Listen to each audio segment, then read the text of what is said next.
बोला पुंडली वरदे हरी विठ्ठल श्री ज्ञानदेव तुकाराम पंढरीनाथ भगवान की जय. नमस्कार मित्रांनो. तर मी परेश शेरेकर म्हणजेच तुमचा भटक भैरव भ्रमणवीत माहीमध्ये आपलं सहर्ष स्वागत करीत आहे. तर दरवर्षीप्रमाणे आपण आत्ता चाललो आहोत पंढरीच्या वारीला. हे साधारणतः आपलं 4थं वर्ष आहे वारीचं. तर आज आपण निघालो उद्यान एक्सप्रेसने कुर्डुवाडीपर्यंत आणि कुर्डुवाडीपासून मग पुन्हा आपण पंढरपूरला निघणार आहोत. पंढरपूरला साधारणतः आजचंच दर्शनाचा प्लॅन आहे. तर बघूया किती वेळ लागतं आणि त्यानंतर आपण निघणार आहोत उद्या सकाळी नातेपुते, जिथे माऊलींची पालखी उद्या वस्तीला आहे. तर चला हा अद्भुत असा सफर चालू करूयात.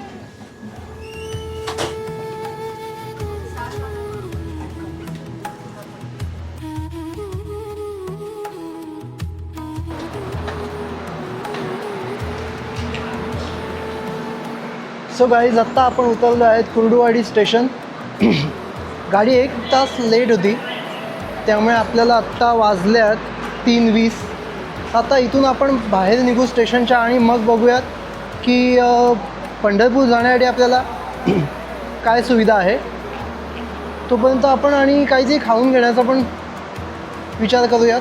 तर चला बघूया आता पुढचा प्रवास कसा होतो आहे. तर आत्ता आपल्याला रेल्वे प्रशासनातर्फे हे सर भेटलेले आहेत. त्यांनी आपली विचारपूस केली आणि वारीबद्दल विचारत आहेत. तर पहिल्यांदा एक रेल्वे प्रशासनातर्फे वारकरी भेटलेले आहे. चला सर. धन्यवाद. तुमचं नाव sir? Umesh Jadhav. Nice to meet you. हां हो, सॉरी, माझं चॅनल आहे भ्रमण विथ माही म्हणून. भ्रमण विथ माही. हां, थँक्यू. हो, थँक्यू. तर अशा प्रकारे आपल्याला अतिशय एक सज्जन असे सर प्रशासनातर्फे भेटलेले.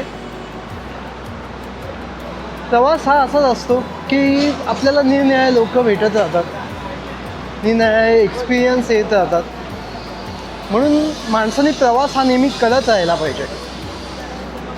हां, मला मान्य आहे की आपल्या पोटापाण्याच्या गरजेसाठी आपल्याला एका जागी बांधून राहायला लागतं, पण स्टील जेव्हा वेळ मिळेल तेव्हा प्रवास करा, नवीन नवीन एक्सपिरियन्स घेत राहा. तर कुर्डुवाडी स्टेशनच्या जस्ट बाहेर आपल्याला एक ही मिनी टेम्पो भेटलेली आहे. पुन्हा परत बसस्टँडला जाऊन बस टायमावर आहे नाही आहे, तर इकडून बाहेरूनच पंढरपूरसाठी डायरेक्टली आपल्याला गाडी मिळाली. तर आता आपण निघतोय पंढरपूरसाठी. रामकृष्ण हरी. तर अशा प्रकारे आपण पंढरपुरात पोचलेलो आहे. तर फायनली गाईज आत्ता आपल्याला रूम्स मिळालेले आहेत. इथून मंदिर किती हाकेच्या अंतरावर आहे. तर आपण आत्ता इथून हॉटेलमध्ये चेक इन केलं आहे आणि मी तुम्हाला चला आता हॉटेल दाखवतो. हे आहे हॉटेल पंढरीनाथ लॉजिंग.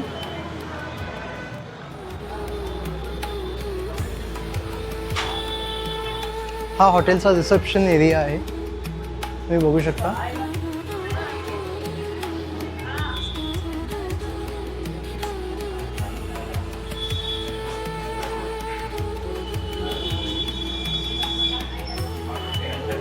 इथून पुढे गेलं, वरती गेलं की सेकंड फ्लोअरवर आपला रूम आहे.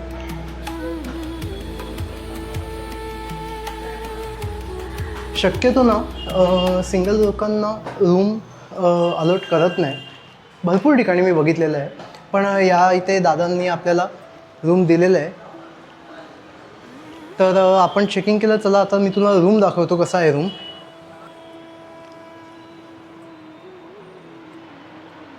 तर ही आपली रूम आहे.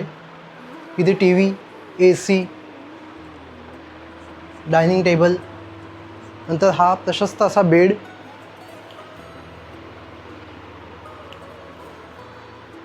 अतिशय सुंदर रूम आहे.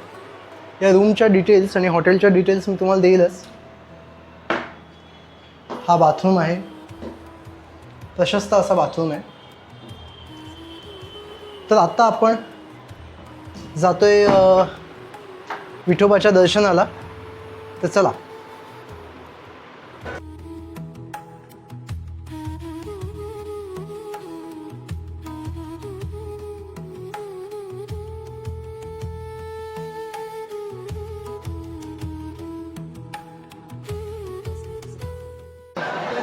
तर अशा प्रकारे आपलं दर्शन झालेलं आहे यावेळेस गाईज.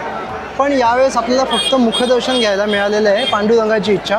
कारण का गोपाळपुराच्या पुढे 5 किलोमीटर जवळपास लाईन आहे आणि अतिशय वेळ लागणार आहे, जवळपास 12 ते 13 तासाचा अवधी लागेल आणि तितकं आपल्याला पॉसिबल नव्हतं. म्हणून यावेळेस आपण मुखदर्शन घेतलं आहे, पण ते पण सुद्धा अतिशय उत्तमरित्या झालेलं आहे मुखदर्शन, पांडुरंगाचं पण रखुमाईचं पण. आणि आता आपण दर्शन घेऊन नामदेव पायरीपाशी उभे आहोत. तर तुम्ही बघू शकता हे मंदिर. आपण जिथे कुठे असाल तिथून श्री संत नामदेव पायरीपाशी उपस्थित राहायचंय. दर्शन हे चरणदर्शन असो की मुखदर्शन, पांडुरंगाला नेहमी पाहताना एक नवीन अनुभव येतो. आणि आज या क्षणाला भक्तीने ओतप्रोत भरलेलं जे मन आहे तेच पांडुरंगापाशी अर्पण करून पुन्हा आपण आता निघतोय हॉटेलकडे. तिथे स्टे करून उद्या सकाळी आपण निघू नातेपुतेला. नातेपुतेला उद्या माऊलींच्या पालखीचं वस्ती आहे, तर आपण ते दर्शन घेऊ आणि मग आपण पुढच्या आपल्या प्रवासाला निघूया. रामकृष्ण हरी.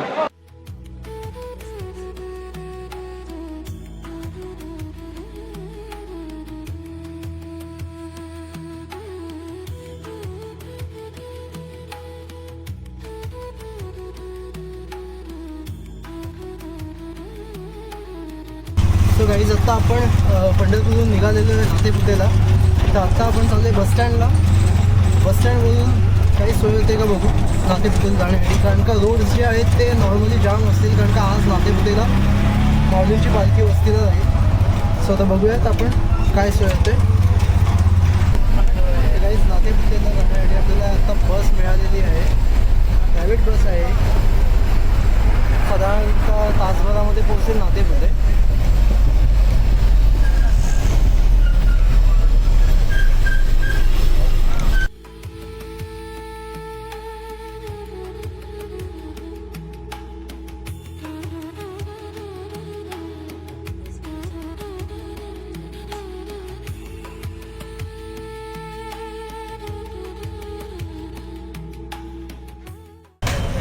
गाईज, फायनली आपण आत्ता नातेपुतेला पोहोचले आहोत. रस्ते पूर्णपणे जाम आहेत हायवेज. तर कुठून तरी मधून त्यांनी गाडी आणले कोणशिरस मार्गे. तर आत्ता आपण नातेपुतेला पोहोचलो आणि तुम्ही बघू शकता जवळपास जे रस्ते आहेत ते जाम झालेले आहेत. रामकृष्ण हरी. तर आत्ता आपण आहेत नातेपुते येथे. नातेपुतेमध्ये आज माऊलींच्या पालखीचा वस्ती आहे. तर तुम्ही बघू शकता इथे वारकऱ्यांची आणि पालख्यांची रीग लागलेली आहे. हे सर्वजण आहेत वारकरी इथे पंढरपूरकडे प्रस्थान करत आहेत.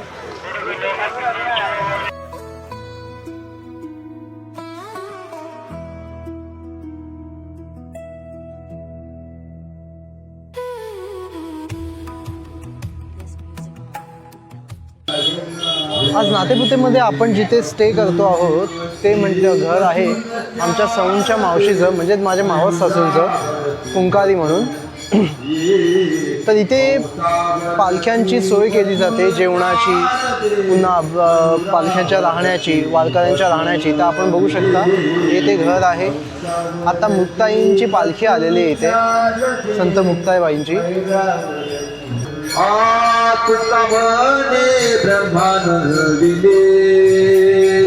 बघू शकता की इथे स्वयंपाक चालू आहे.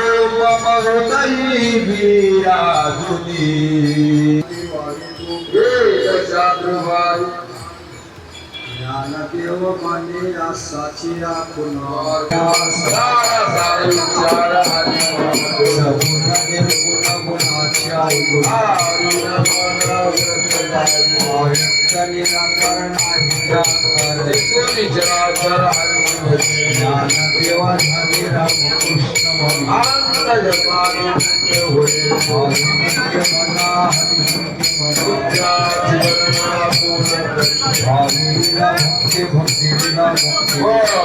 शक्ती बोलू दैवत प्रसन्न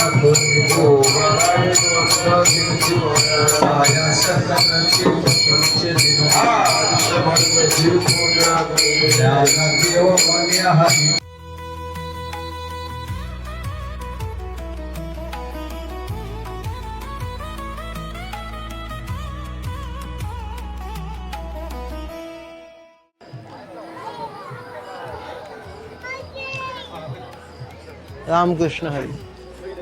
तर आत्ता आपण आलो आहोत जिथे ज्ञानेश्वर माऊलींच्या पालखीचा विसावा आहे त्या ठिकाणी दर्शन करायला. इथे मेन रोडपासून लाईन आहे, साधारणतः 1 तासभर लागतोय.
आत्ता रात्रीचे ना साधारणतः 2 वाजलेले आहेत, तुम्ही बघू शकता.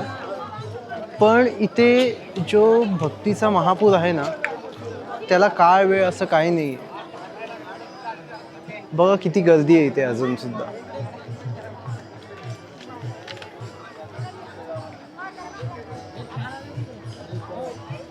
वारकरी होणे खरंच काही सोपं नाही आहे, आणि जर मनात आणलं तर तितकं कठीण पण नाही आहे. फक्त हा सगळा भक्ती आणि भावाचा खेळ आहे. तुम्ही बघू शकता की वर पाऊस पडतोय, इतका जोरात नाही पण पडतोय, पण तरीसुद्धा हे वारकरी फक्त आपल्या विठ्ठलाच्या ओढीने त्याला भेटण्यासाठी इथे जमलेले आहेत, इथे झोपत आहेत. त्यांना ऊन वारा पाऊस याची काही तमा नाही, फक्त ओढ आहे ती त्या विठ्ठलाची. पांडुरंग हरी.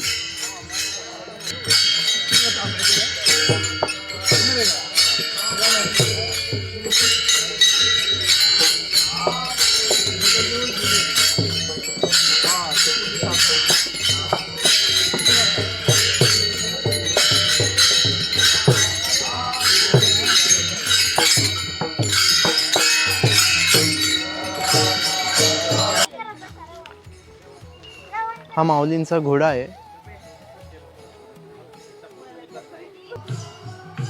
रामकृष्ण हरी माऊली.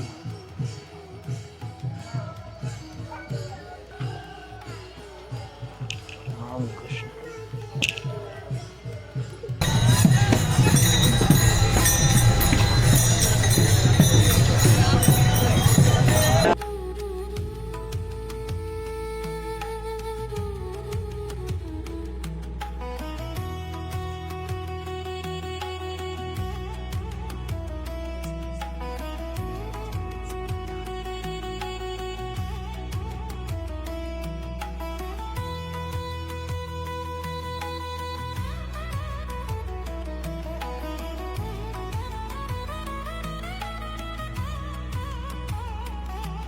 फायनली आपलं दर्शन झालेलं आहे संत ज्ञानेश्वर माऊलींच्या पालखीचं.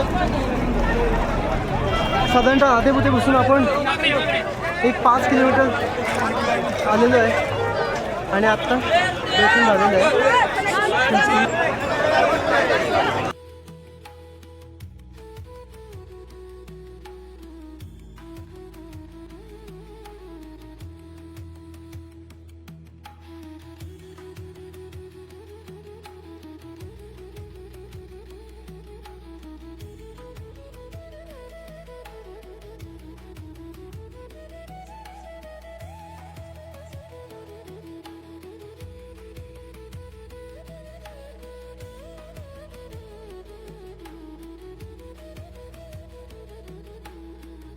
अशा प्रकारे या वर्षीच्या वारीची आपण इथेच सांगता करत आहोत आणि पुन्हा भेटूया पुढच्या वर्षीच्या वारीमध्ये याच भक्तिभावाने आणि आपल्या पांडुरंगाच्या ओढीने. तोपर्यंत आपल्या चॅनलला सबस्क्राईब आणि या व्हिडिओला लाईक आणि शेअर करायला विसरू नका. धन्यवाद. बोला पुंडली वरदे हरी विठ्ठल श्री ज्ञानदेव तुकाराम पंढरीनाथ भगवान की जय.